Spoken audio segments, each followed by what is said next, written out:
ब्रह्मा तेज की ज्योत निराली, तप की ज्योति से जगमगाली। शक्ति स्वरूपा, ज्ञान की गंगा, पूजे जिनको देव अनन्या। जय माता दी आप सभी पर मां ब्रह्मचारिणी की कृपा सदैव बनी रहे। नवरात्रि के द्वितीय दिवस पर हम वंदन करते हैं मां ब्रह्मचारिणी का, जिनकी तपस्या और संयम की शक्ति समस्त जगत को प्रेरणा देती है। वे सच्चे ज्ञान, धैर्य और आत्म संयम का प्रतीक हैं। इनकी कृपा से साधक को अटूट विश्वास और साधना की दृढ़ता प्राप्त होती है। आइए श्रोताओं, सुनते हैं मां ब्रह्मचारिणी की पावन कथा। यह मां दुर्गा का दूसरा स्वरूप है, जो तपस्या, संयम और साधना का प्रतीक है। ब्रह्मा का अर्थ है तपस्या और ज्ञान, जबकि चारिणी का अर्थ है आचरण करने वाली।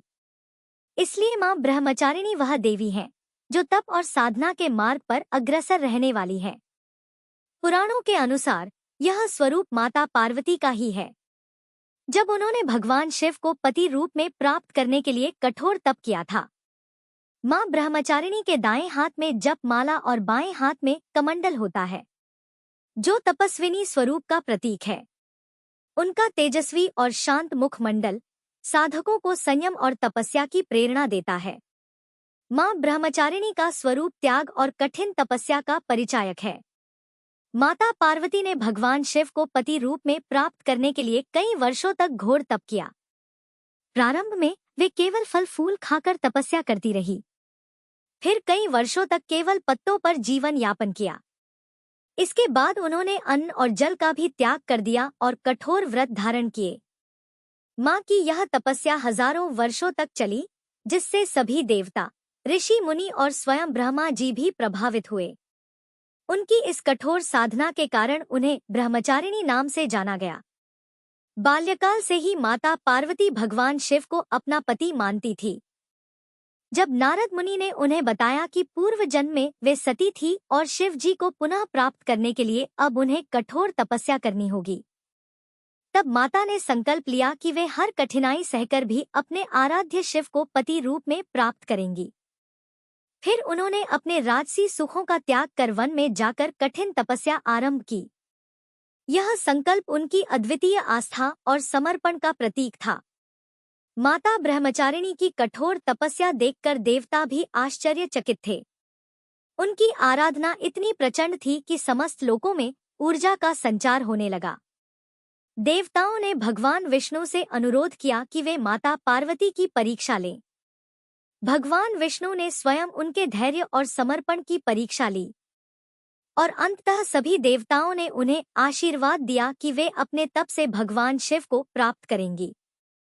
जब माता पार्वती ने भगवान शिव को पति रूप में पाने का विचार किया, तब नारद मुनि ने उन्हें तपस्या का मार्ग बतलाया। उन्होंने कहा कि कठोर तप और संयम के बिना भगवान शिव को प्राप्त करना कठिन होगा। नारद मुनि के उपदेश को सुनकर माता ने वन में जाकर अपनी घोर तपस्या आरंभ कर दी। उन्होंने कठिन व्रत धारण किए और योगियों के समान कठोर जीवन अपनाया। मां की तपस्या इतनी कठिन थी कि संपूर्ण प्रकृति भी प्रभावित हो गई। वृक्षों ने फल फूल देने बंद कर दिए, नदियां सूखने लगी और स्वयं देवता भी चिंतित हो उठे। धरती पर संतुलन बनाए रखने के लिए देवताओं ने भगवान शिव से आग्रह किया कि वे माता की तपस्या को स्वीकार करें। माता की कठोर तपस्या से प्रसन्न होकर भगवान शिव उनके समर्पण से प्रभावित हुए।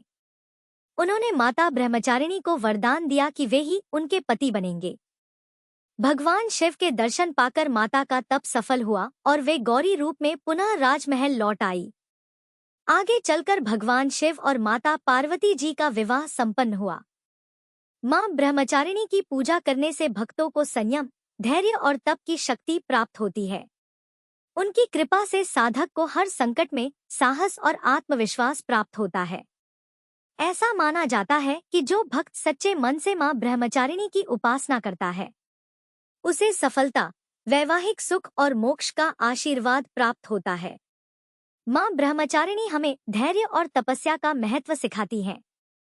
उनकी कथा से यह शिक्षा मिलती है कि किसी भी लक्ष्य को प्राप्त करने के लिए अटूट संकल्प और कठिन परिश्रम आवश्यक है। वे संदेश देती हैं कि सच्चे मन से की गई भक्ति और साधना कभी व्यर्थ नहीं जाती। अतः उसका शुभ फल अवश्य प्राप्त होता है। नवरात्रि के दूसरे दिन प्रातःकाल स्नान कर साफ स्वच्छ वस्त्र धारण करें। मां ब्रह्मचारिणी की प्रतिमा या चित्र के सामने दीप जलाएं। उन्हें सफेद पुष्प अर्पित करें और पंचामृत से अभिषेक करें। ए सरस्वती नमः मंत्र या फिर ब्रह्मचार्य नमः मंत्र का जाप करें। माता को फल, दूध और नैवेद्य अर्पित करें और मिश्री का भोग लगाकर आरती उतारें। ब्राह्मणों को या कन्याओं को भोजन कराकर प्रसाद वितरित करें। मां ब्रह्मचारिणी की कृपा से साधक को अटूट विश्वास, दृढ़ संकल्प और आत्मशक्ति प्राप्त होती है। उनकी आराधना से मन को शांति और आध्यात्मिक ऊर्जा मिलती है। आइए प्रिय श्रोताओं, मां ब्रह्मचारिणी की कथा का समापन करने से पहले हम सभी महिषासुर मर्दिनी स्तोत्र का हिंदी अनुवाद सुने। हे हिमालय राज की पुत्री, हे गिरिजा देवी, विश्व को आनंदित करने वाली देवी, नंदी गणों द्वारा पूजित, गिरि श्रेष्ठ विंध्याचल के शिखर पर निवास करने वाली देवी, अपनी लीला से भगवान श्री विष्णु को प्रसन्न करने वाली, इंद्रदेव के द्वारा नमस्कृत्य भगवान नीलकंठ की पत्नी, विश्व में विशाल कुटु वाली और विश्व को संपन्नता देने वाली, हे महिषासुर का मर्दन करने वाली भगवती, अपने बालों की लता से आकर्षित करने वाली पर्वत की पुत्री, आपकी जय हो, जय हो, जय हो। देवों को वरदान देने वाली, दुर्धरा और दुर्मुख असुरों को मारने वाली और स्वयं में ही हर्षित रहने वाली, तीनों लोकों का पोषण करने वाली, शंकर जी को संतुष्ट करने वाली, पापों को हरने वाली और घोर गर्जना करने वाली, दानवों पर क्रोध करने वाली, अहंकारियों के घमंड को सुखा देने वाली, समुद्र की पुत्री, हे महिषासुर का मर्दन करने वाली, अपने बालों की लता से आकर्षित करने वाली पर्वत की पुत्री, आपकी जय हो, जय हो, जय हो। हे जगत माता, हे मेरी माँ, प्रेम से कदम के वन में वास करने वाली, हास्य भाव में रहने वाली, हिमालय के शिखर पर स्थित अपने भवन में विराजित, मधु की तरह मधुर, मधु कैटब का मद नष्ट करने वाली, महेश को विदीर्ण करने वाली, सदा युद्ध में लिप्त रहने वाली, हे महिषासुर का मर्दन करने वाली, अपने बालों की लता से आकर्षित करने वाली पर्वत की पुत्री, आपकी जय हो, जय हो, जय हो। शत्रुओं के हाथियों की सूंड काटने वाली और उनके 100 टुकड़े करने वाली, जिनका सिंह शत्रुओं के हाथियों के सिर अलग अलग टुकड़े कर देता है, अपनी भुजाओं के अस्त्रों से चंड और मुंड के शीश काटने वाली, हे महिषासुर का मर्दन करने वाली, अपने बालों की लता से आकर्षित करने वाली पर्वत की पुत्री, आपकी जय हो, जय हो, जय हो। रण में मदोमत शत्रुओं का वध करने वाली, अजर अविनाशी शक्तियां धारण करने वाली, प्रमितनाथ अर्थात शिव जी की चतुराई जानकर उन्हें अपना दूत बनाने वाली, दुर्मति और बुरे विचार वाले दानव के दूत के प्रस्ताव का अंत करने वाली, हे महिषासुर का मर्दन करने वाली, अपने बालों की लता से आकर्षित करने वाली पर्वत की पुत्री, आपकी जय हो, जय हो, जय हो। शरणागत शत्रुओं की पत्नियों के आग्रह पर उन्हें अभयदान देने वाली, तीनों लोगों को पीड़ित करने वाले दैत्यों पर प्रहार करने योग्य त्रिशूल धारण करने वाली, देवताओं की दुंदुभी से दुम दुम की ध्वनि को सभी दिशाओं में व्याप्त करने वाली, हे महिषासुर का मर्दन करने वाली, अपने बालों की लता से आकर्षित करने वाली पर्वत की पुत्री, आपकी जय हो, जय हो, जय हो। मात्र अपनी हुंकार से धूम्रलोचन राक्षस को धुएं के समान भस्म करने वाली, युद्ध में कुपित रक्तबीज के रक्त से उत्पन्न अन्य रक्तबीजों का रक्त पीने वाली, शुंभ और निशुंभ दैत्यों की बलि से शिवजी और भूत प्रेतों को तृप्त करने वाली, हे महिषासुर का मर्दन करने वाली, अपने बालों की लता से आकर्षित करने वाली पर्वत की पुत्री, आपकी जय हो, जय हो, जय हो। युद्ध भूमि में जिनके हाथों के कंगन धनुष के समान चमकते हैं, जिनके सोने के तीर शत्रुओं को विदीर्ण करके लाल हो जाते हैं और उनकी चीखें निकलती हैं, चारों प्रकार की सेनाओं, हाथी, घोड़ा, पैदल, रथ का सहार करने वाली, अनेक प्रकार की ध्वनि करने वाले बटकों को उत्पन्न करने वाली, हे महिषासुर का मर्दन करने वाली, अपने बालों की लता से आकर्षित करने वाली पर्वत की पुत्री, आपकी जय हो, जय हो, जय हो। देवांगनाओं के तत, था, थे, थई आदि शब्दों से युक्त भावमय नृत्य में मग्न रहने वाली, गीतों को सुनने में लीन, मृदंग की धू धुक, धीमी धीमी आदि गंभीर ध्वनि सुनने में लिप्त रहने वाली, हे महिषासुर का मर्दन करने वाली, अपने बालों की लता से आकर्षित करने वाली पर्वत की पुत्री, आपकी जय हो, जय हो, जय हो। जय जयकार करने और स्तुति करने वाले समस्त विश्व के द्वारा नमस्कृत्य, अपने नूपुर के झंझन और झिमझिम शब्दों से भूतपति महादेव को मोहित करने वाली, नटीनटों के नायक अर्धनारीश्वर के नृत्य से सुशोभित, नाट्य में तल्लीन रहने वाली, हे महिषासुर का मर्दन करने वाली, अपने बालों की लता से आकर्षित करने वाली पर्वत की पुत्री, आपकी जय हो, जय हो, जय हो। आकर्षक कांति के साथ, अति सुंदर मन से युक्त और रात्रि के आश्रय अर्थात चंद्र देव की आभा को अपने चेहरे की सुंदरता से फीका करने वाली, काले भंवरों के समान सुंदर नेत्रों वाली, हे महिषासुर का मर्दन करने वाली, अपने बालों की लता से आकर्षित करने वाली पर्वत की पुत्री, आपकी जय हो, जय हो, जय हो। हर्षित करने वाली पर्वत की पुत्री, आपकी जय हो, जय हो, जय हो। महायोद्धाओं से युद्ध में चमेली के पुष्पों की तरह कोमल स्त्रियों के साथ रहने वाली तथा चमेली की लताओं की तरह कोमल भील स्त्रियों से जो झिंगुर के झुंड की तरह घिरी हुई हैं, चेहरे पर उल्लास से उत्पन्न उषाकाल के सूर्य और खिले हुए लाल पुष्प के समान मुस्कान वाली, हे महिषासुर का मर्दन करने वाली, अपने बालों की लता से आकर्षित करने वाली पर्वत की पुत्री, आपकी जय हो, जय हो, जय हो।